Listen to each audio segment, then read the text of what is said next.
But there's no better time than the present to go back and return to that ancient sentience that's been there all along. Something your ancestors had, your oldest ancestors had. Something I think most people had even up until like 4,000 or 5,000 years ago. Hey everyone.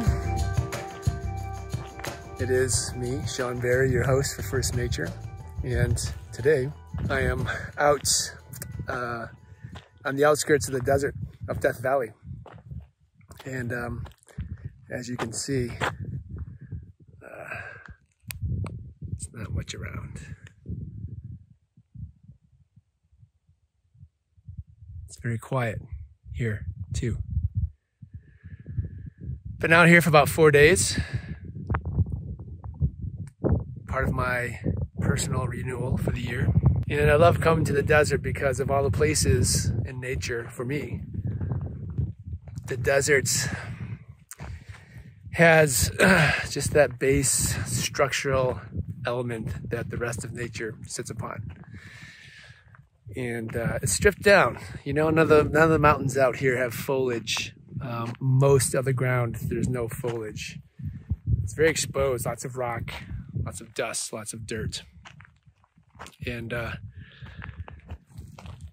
for personal introspection, I like that because it reminds me to get down to my own brass tacks of who I am.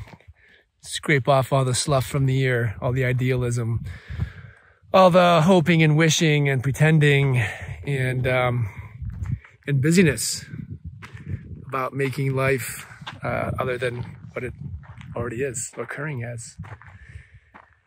Which is all well and good. It's what we do as humans. We try to make something out of our lives with what we find ourselves in. And but I know for me, sometimes I can get pretty sucked into that. I can forget some of the more basic concepts, right? You know, ways of thinking about who we are as humans and why we're on this planet. And as much as I can when I come out here, it's getting off of media. For the most part, it's being quiet.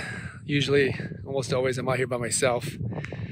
And just, you know, sequestering myself, taking that quiet time, that solitude, and giving myself an opportunity to reflect, listen, pay attention to whatever little passions have gone unmet, or little inspirations that have just haven't been listened to for the past year. So that's what I'm doing out here. And well, I'm going to tell you a little story about what just happened. So, which is why I'm making this recording right now. So, like I said, I've been out here for 4 days. I've been staying at a hot springs, very rustic, which is great. And today is the last day.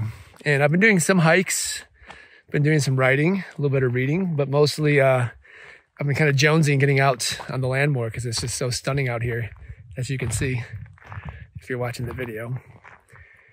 And I just really, really love this open space, the quietness. And I like holding the idea that when I'm out in a natural place like this, that the landscape around me is actually my internal landscape.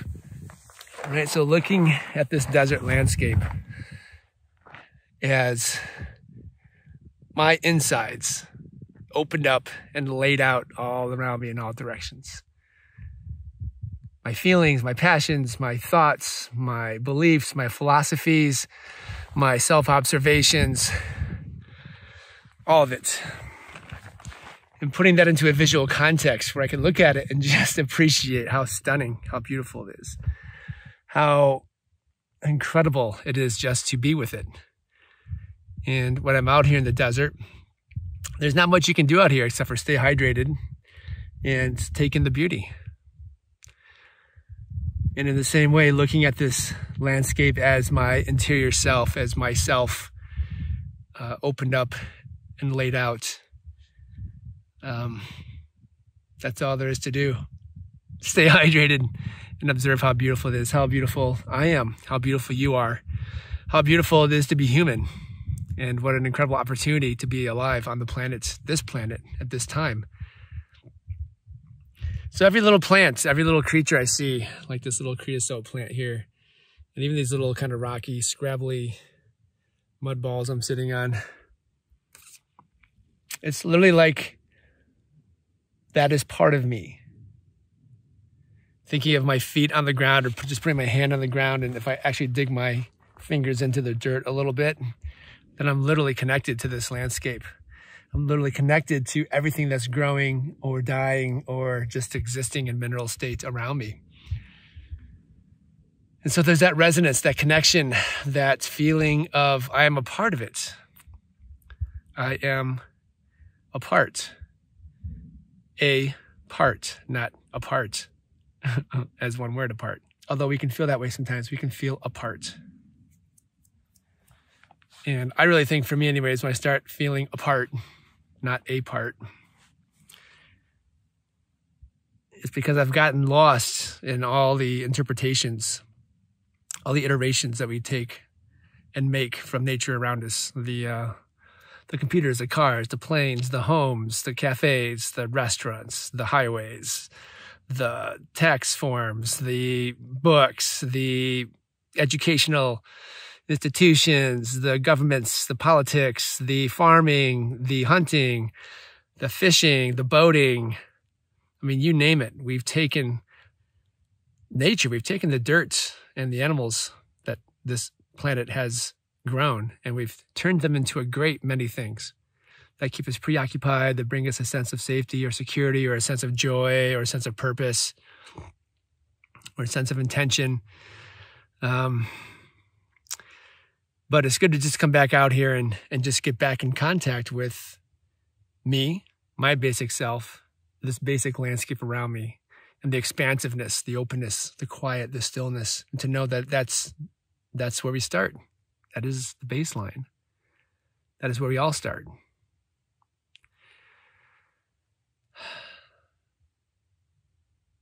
Just letting that silence come through. So as I'm walking around out here in this amazing place, walking through my own inner space, as I like to look at it, observing my hills and my bushes and my mountain peaks and my valleys and my expansive horizons. I just was driving down this dirt road. I'm about, 4 or 5 miles off a side highway. And was just driving. It was kind of a very gentle grade through this valley, which you can kind of see a little bit, maybe around here.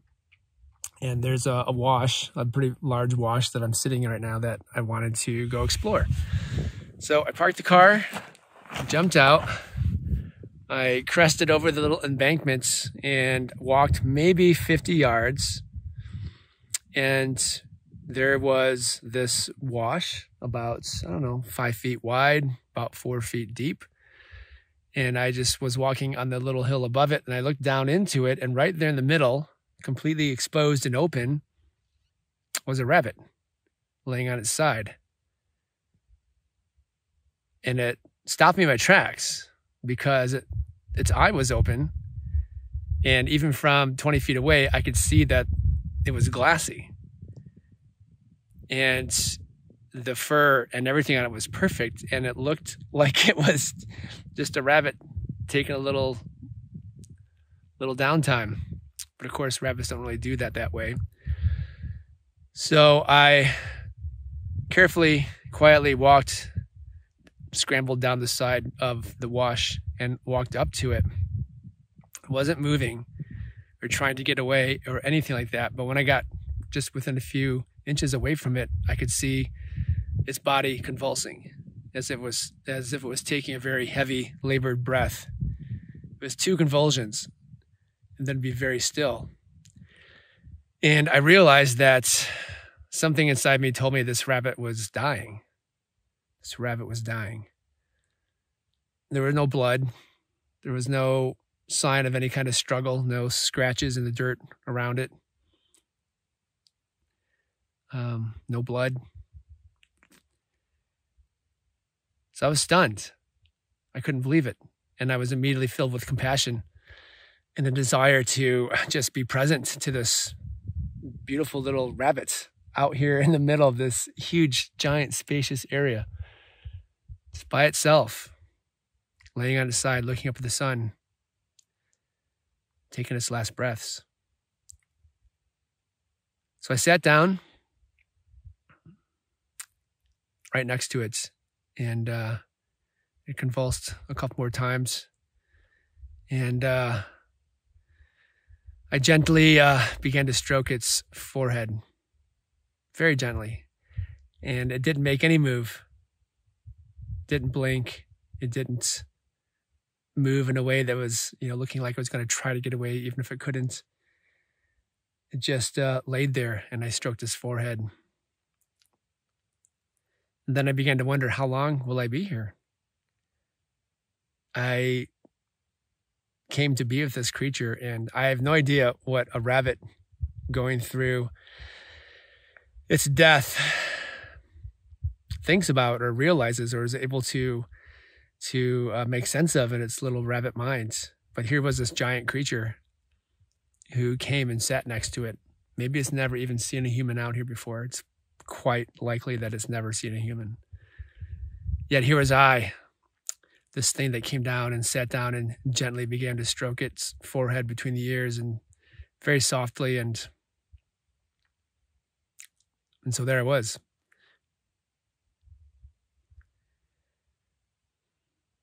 After a while, I started to think of the different ways to honor and acknowledge this rabbit, and started to wonder if it was afraid. I mean, do rabbits get afraid when they die? And what was the story here? What happened to this rabbit? But the thing that felt most important to do in that moment was to sing to it, just to sing a song, just letting it not know it doesn't need to be afraid, that I'm here, I'm not going to leave, that I'm wanting to give it comfort, and to know that its rabbit ancestors were waiting for it on the other side, and how much there was to look forward to, and making that transition across the threshold, and basically talking to it like I would talk to a human. And I don't know if that was appropriate or not, but it felt like the right thing to do. It felt good. It felt like I was doing my best as a human species to give comfort and care and acknowledgement and honoring to someone in the rabbit nation. So I sang, and I just made up some lyrics about it being okay, that passing is a beautiful thing, that its ancestors were waiting for it on the other side, and that I was here to just witness this moment. At this point, maybe, close to 10 minutes had gone by. And then the double convulsions turned into a single convulsion. So now it was just, I think they were like a breath. It was taking like these deep gulps of breath, I'm guessing. But instead of it being two rapid ones, now it was just a single one, and they were definitely more shallow, a little longer apart. And I realized that the moment was near where this little animal was going to pass. And again, I just sat there and I tried to understand the moments of how is it that I came out here into literally the middle of nowhere. I mean, there's nothing around me for 30 miles at least. Nothing. It's just pure open space. And of all the places that I could have parked on that road, and of all the directions that I could have walked away from the car, how was it that I walked almost right up to this rabbit who was taking its last breaths? Had I been a half hour early or a half hour later, I would have missed this moment. So it was a great opportunity for me to step into my own spiritual awareness, step into my own understanding of like, what does it mean What does it mean that this is happening out here right now with this rabbit? And what's the gift for me? What will this, how will this impact me? How will I let it impact me? Because that's a big choice right there. You know, in any given day, I mean, there's definitely been times I've walked past suffering things. Or I've killed, you know, insects, lizards. I actually, to be totally honest, I've hit 2 raptors. Oh, this is going to get interesting. So, over Thanksgiving weekend, I rolled my truck, and I haven't had a vehicle. Fortunately, a friend in my community had an extra vehicle that he didn't need. He was getting ready to sell it, but he was like, hey, I'm going to be out of town for a while anyways. Just take it, drive it till you find something new. It's like, wow, man, thank you so much. That's Jesse. Big props to Jesse. Singing Red Bear. Thank you. And here's the I don't know if it's irony or what, but that car that he loaned me that I'm driving, that I drove out here right now, is a Volkswagen Rabbit. So that's very interesting. A few weekends ago, I was driving the Rabbit and was going down some back road, and Sharpshin hawk flushed out of the bank of the road next to me and just flew right in front of the car. There's nothing I could do. Smacked right into it, killed it. So I turned around, went back, picked it up, said a prayer, apologized. I felt terrible. I felt just terrible.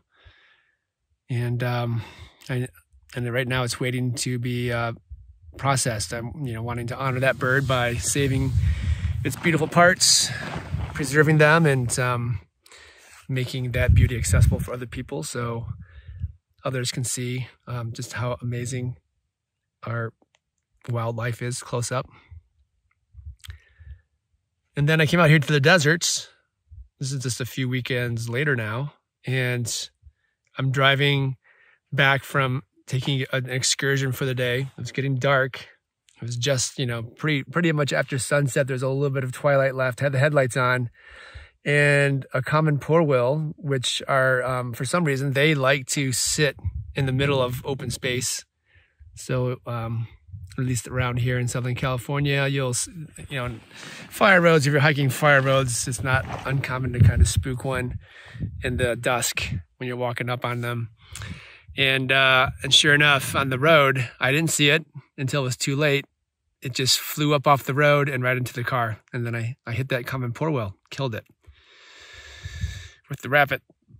And again, I just felt awful. Such a beautiful, amazing bird. If you've never seen one up close, they are a very exotic looking bird. Incredible markings.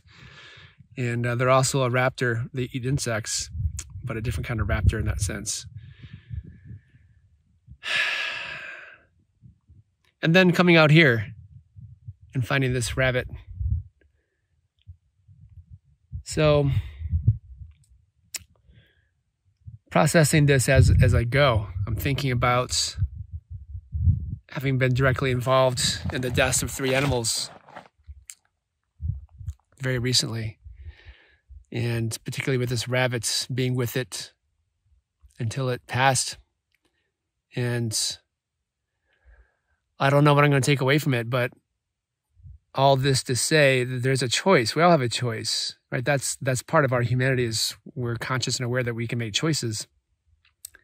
And I think Nelson Mandela said something once, the equivalent of, even when he was sitting in jail for all those years, every day he had a choice. He still had freedom to choose how he was going to accept and embrace and make meaning of his time there.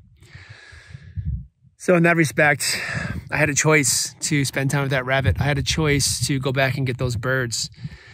And I'm glad I've made those choices, because I trust that they are bringing some kind of message to me, some kind of deeper meaningfulness about my connection with nature and my connection with this planet that needs to come through right now. and that I'm willing to hold the space and go through the discomforts, some of the guilt of killing two of those birds, the discomfort of being with a rabbit and not knowing what to do while it dies, not knowing any traditions, and let that affect me, to let that in, to let those events be as important, if not more important, than the same choices I face when I think about my career, my relationships, what things I'm going to buy for the store to make my life a little more comfortable. Those decisions feel, buying a new car, another vehicle. I mean, that's a very important decision. And I have to be very choiceful about it. But that's a choice. I'm choosing that. And in the same way, I'm bringing that sense of choice to these animals. Again, all that I'm operating in the upper, what I call the upper world, our modern life, is built on top of this lower world. This place I'm sitting in right now, where there's just nature. There's no human interference out here. And being willing to put myself out here and open myself up and do my best to be an open channel, to be a conduit, to listen, to pay attention, to know that my intellect and my words and my thoughts really are just white noise at a certain point. White noise compared to the transmission that is coming directly from this space, this land, these mountains, and affecting my body. The way the sun is radiating me right now, and the way that this gravel feels under my ass, and the way that the visuals of what I'm seeing make me feel. And that sound of wind in my ears. And to know that as far as I can see, which is far, I mean, I guess we're talking like pretty open wide area. I'm the only human out here. And anything that happens out here is just for me. Now, again, I can choose to believe that, or I can choose to not believe that. But what drives my decision-making process and that awareness is that if I choose to believe that it's for me, that puts me in direct connection with nature. That tells me, that gives me the signal, that gives me a message that I count, I matter. And I don't mean in some social media influencer, rich person way. I mean that, I came from this earth. This earth made me. It took the trouble that it took over the billions of years to develop humans, and then I came along and I was born, and I've been eating the food that this earth has provided, and I'm walking around on it. And that tells me I have purpose. I have meaning. I have favor. And I don't have to know why. I think that's a big part of it. It's just to accept it, acknowledge it, embrace it, let it in. To know that it only has to count for me. No one else has to get it. No one else has to feel that for me. I just have to feel it for myself. And when I come out to nature, to feel, to just let that gratitude flow, to let that connection flow, to let that, it's like coming out to visit my grandparents, right? I like to say the rocks are our oldest ancestors because it all starts with them. All the weathering and rain and eons and eons and eons of minerals washing off the mountaintops and washing off the boulders and turning into sand, and all the way that life developed on this planet up to us, the humans, and still inside our bodies, there's all kinds of minerals that are in rocks. So coming out here and letting myself be seen, letting these mountains look at me. I feel them looking at me. I feel this creosote bush next to me looking at me. I can hear some little birds off in the distance. I know they've seen me. There's a few lizards that scurried away as I've been walking. They saw me. I know that rabbit saw me. I know that rabbit saw me.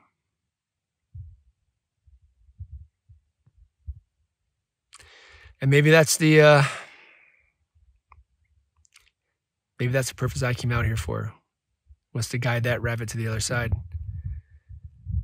All this orchestration, the timing, the place, the wash, whatever happened to that rabbit that put it in that position to die at the same time that I was walking up, having driven out here randomly as a random location. I was just driving, just following roads.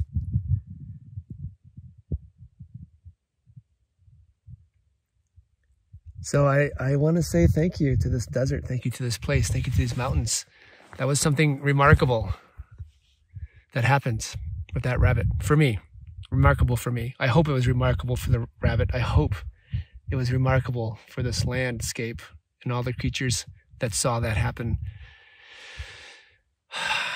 Just to witness two of these other creatures that this planet has produced come to meet in such a powerful way, and to know that all of nature was witnessing that interaction between the two of us. This is where I want to be. This kind of awareness, right? This kind of sentience, this kind of heightened super intellect, super intuitive, whatever it is that's beyond my human sense. I understand as a human I have intuition. I understand as a human I have intellect. I understand as a human I have feelings. But there's also that extension of my humanity that goes beyond my perception. I don't know exactly what I'm supposed to be doing with my humanity. I mean, I'm smart, but I'm not that smart. And when days like this happen, where it's nothing I could ever have dreamed or imagined or asked for, just happens. And to get in this place right now where I'm coming to you, which I know is probably a little woo-woo and maybe not super clear, because I'm maybe in a little bit of an altered state right now, altered mindset. But there's a deeper sense of divinity I'm feeling right now, and not based on any kind of religion or spiritual teaching. It's that most truest sense of divinity, which is I acknowledge, I recognize, I feel like I'm experiencing that there's something more than me in my awareness. There's something more than that rabbit in its awareness. There's something more than these mountains and this landscape. It's the sum total of it all. It's this energy that comes from the sum of all those things that creates some kind of awareness that just emanates from everything. That's how it feels to me. I feel like everything has an awareness, even these dry mud hills that I'm sitting around. Each contour and the way the shadows hit them and the shapes of them and the way they're stacked up against each other, it's literally like they have character. And within that character, I see sentience. That's how it feels. So being out here feels very sacred in that respect, because I feel like I'm walking in a live place, a place that is fully alive. A place that came together to orchestrate the scenario where a human walks up to a dying rabbit and watches it take its last breath. And I don't know what everything got from that, all the different awarenesses and sentiences. I don't know what everything got from that, but And I don't even quite know what I got from it, but I got this right now, what I'm sharing with you, this podcast, this very different podcast. I got something, and it's in there. It's in me. And I trust that rabbit got something too. And if I could package this up into an online program and sell to people, I would. But I can't. I can't. You know, I can get people out into nature. But I honestly believe that it's these moments where you take yourself out of your life and you put yourself into a wild, open, natural space. And it takes a few days. It takes a few days to really let the modernity of life wash off of us. And to get in touch with that deeper, older, ancient part of our humanity. You know, just because we are modern humans doesn't mean that we don't have this ancient body. Our body is, you know, the DNA that's making our body is old. Like hundreds of thousands of years old. The same DNA programming, the same sentience in our DNA that built our ancient human body 300,000, 400,000, a million, 2 million years ago is the same DNA that built your body today. It knows the whole history of humanity. It knows why it's programming itself in the way it programs itself to make the bodies that we have and to create the brains that we have and to create the minds that just all that stuff we don't understand yet about how our mind works. But that's been something that's been generated and it's part of the plan, whatever that plan is. I don't even want to say plan because that kind of brings in my intellect, but you know, there's nothing on this planet that's out of place, us included, even though we're, you know, the last couple 100 years, we've definitely been causing some trouble. But there's no better time than the present to go back and return to that ancient sentience that's been there all along.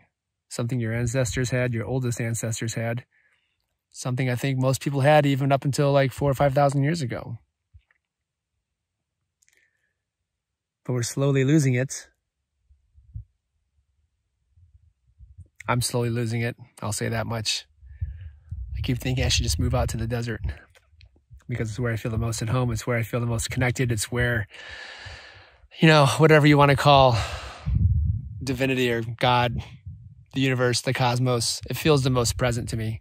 You know, I'm sitting here in this open place and there's so much big sky and I'm looking at this sun, which is just, you know, it's a star.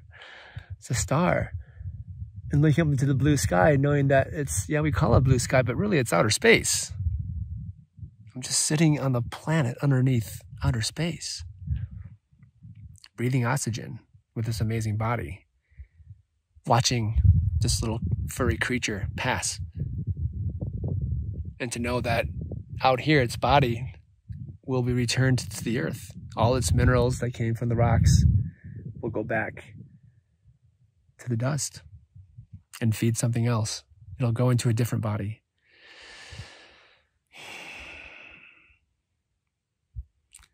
Sitting with those kind of thoughts are the ones that put me in the most meditative state, the most aligned state with peacefulness, fulfillment, satiates my desire to achieve and keep doing.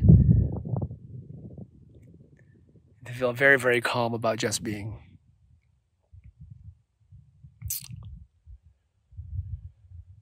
So I sat with that rabbit, probably close to another 10 minutes. The single convulsions got a little further apart. Originally it was like 10 or 15 seconds, then it was like 20 seconds, 25 seconds or so, and they were getting very shallow. And I was watching the pupil on this rabbit go from being relatively dilated to closing up.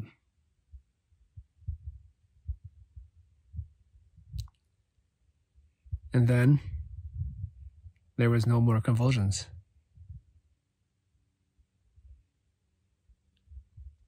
It's past, I thought. It's past. I witnessed the moment it passed, that life left this creature. And then I couldn't tell if it was the slight breeze that was ruffling the hair or if it was actually what was happening, which was it was starting to shake, to shudder. Death shakes, I guess you could call it.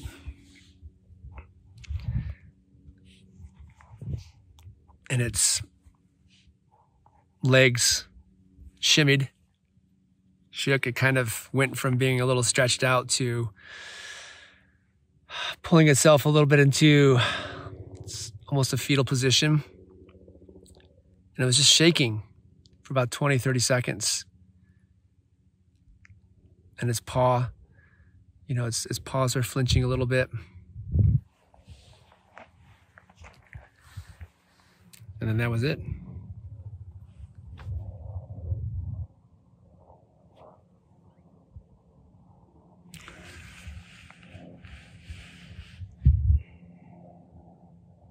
Well, if you can hear that helicopter, I guess I'm not the only one out here anymore. Yeah. I'm going to take that as my cue that it's time to go for now. I'm going to walk out of here and get back to the rabbit, the one I'm driving anyway. And yeah, I'm driving back to civilization today.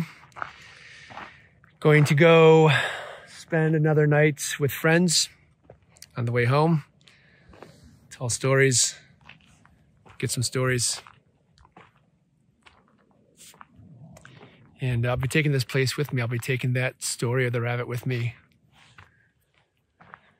In my heart, in my soul, in my mind. And I'm just going to say thank you. Thank you, rabbit. Thank you for teaching me something that I can't intellectually grasp, but I know I got it. I got it.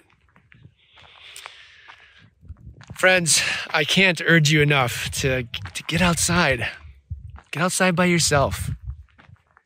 I know that can be really hard to motivate yourself to do that. So let me help you make it easy. Go out, make an arrangement with a friend. Get a friend, your partner, a buddy, a sister, family member, whoever. And make a hike date, right? Just make a hike date with each other and drive out somewhere together and even hike for a little while together. But at some point on that hike, go take your own space. Go take your own walk. Get some time alone with nature and say hello to it. What we do have is our intellect. We do have a voice. We do have words. We have communication. That's one of the most astounding things about humans is we have creativity, imagination, and the ability to communicate with anything. We can communicate with anything. So take all that amazingness you have, take it to nature, take it back to the source. Go out there and say hello to it. Say thank you. Receive its blessing. You are nature. And I'll just say this until I can't say it anymore, but you are nature. This earth made the body that you're walking around in. So bless yourself by blessing nature. Hug a tree, hold a heavy rock, take a little rock back with you and put it somewhere where you can see it every day and keep that connection to nature. The next time you have a meal, really savor those first few bites. Think of all the plants and animals that go into our food. Their life force literally gets transferred into our life force. That's amazing.